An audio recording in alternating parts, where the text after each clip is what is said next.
What's up, everybody? Hey, wanted to share a little thought with you today, and that is when bad things happen in your life, sometimes they feel super painful. It feels like life is over. It feels like this is the worst it can get. It feels like I can't believe this is happening to me right now. But if you have the ability to look back, and we all do, right? Things have happened to you years ago.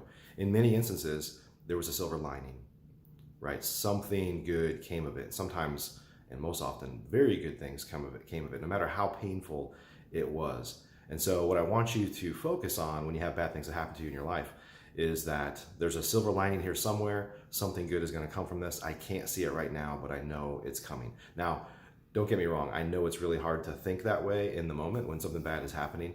But if you were to look back on your life and look at some terrible things that have maybe happened in your life, there is typically a silver lining that came out of it one way or another. It changed you, it opened up an opportunity, you met somebody new, lots of things like that. So there's really kind of two lessons here.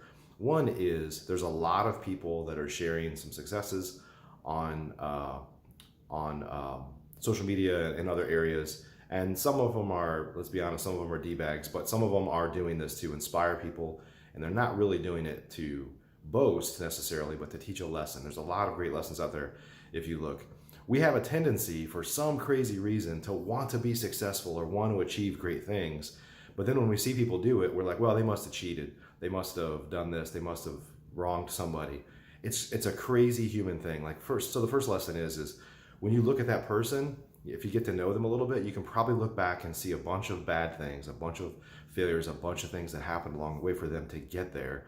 That's what we should focus on, is all the obstacles they overcame. Because the truth is that's what we want for ourselves, right? We know we're going to have to overcome a bunch of obstacles to get to where we want to go. So the two lessons are: give people some credit that have achieved something, celebrate that with them, even if it makes you a little jealous, like, oh gosh, I wish I could do that. But what you really need to do is study where they came from, because we can learn from other people. Look at the obstacles they overcame, look at how they pivoted and changed things in their lives to move more towards their path to success. Not that their path is yours, but there's a lot of lessons to be learned. The second lesson in this is in your own life.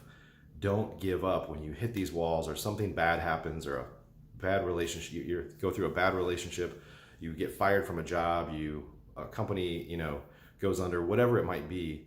Because lots of bad things have happened in my life. And when I look back now, it was super painful at the time, maybe hurt my ego, maybe it was a financial hit, whatever, lots of bad things have happened to all of us, right? But when I look back now, it's like, wow, I can trace back that if that hadn't happened to me, I would never be where I am today. So know there's a silver lining in all those things, and keep fighting the good fight. See you next time.